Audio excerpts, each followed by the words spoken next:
शिव और शंकर में वास्तविक अंतर क्या है?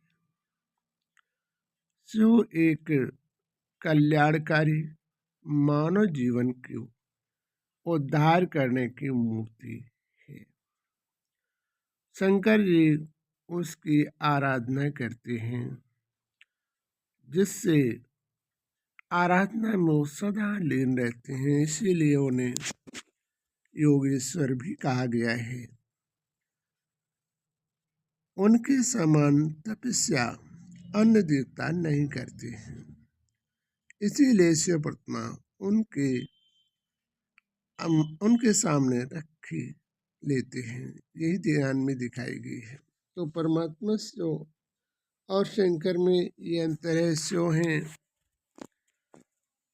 निराकार ज्योति, जिसे हम अखंड ज्योति भी कहते हैं, जिसे हम संसार का रचयिता भी कहते हैं, जिन्होंने इस संसार पर मानव से लेकर देवताओं की सभी की रचना की है और वो सभी को नियम मर्यादाओं अनुसार मदद करते हैं। आत्मा में लगे हुए अपराधों को भी वो जो है सच्चे मन से जो साधना करते हैं तो अपनी परेशानी दिक्कतों से भी दूर हो जाते हैं।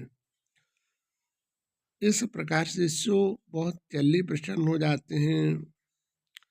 शंकर जी को प्रसन्न करने में बहुत कठिन परिश्रम करना पड़ता है, क्योंकि वो अपने ध्यान में लीन रहते हैं। जब अधिक शंकर जी का ध्यान करते हैं तब जो है वो उनकी सुना करते हैं।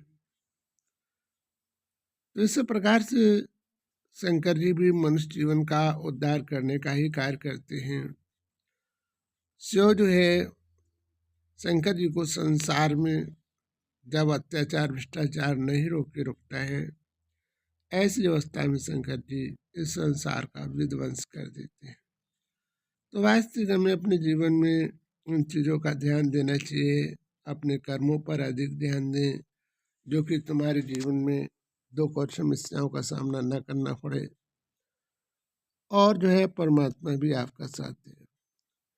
परमात्मा की याद करने से आत्मिक अपराधों से मनुष्य मुक्त हो जाता है, और शंकर जी की याद करने से मानव जीवन में परिस्थिति से भी दूर हो सकता है, लेकिन जीवन कर्म बंधन से मनुष्य मुक्त नहीं हो पाता है।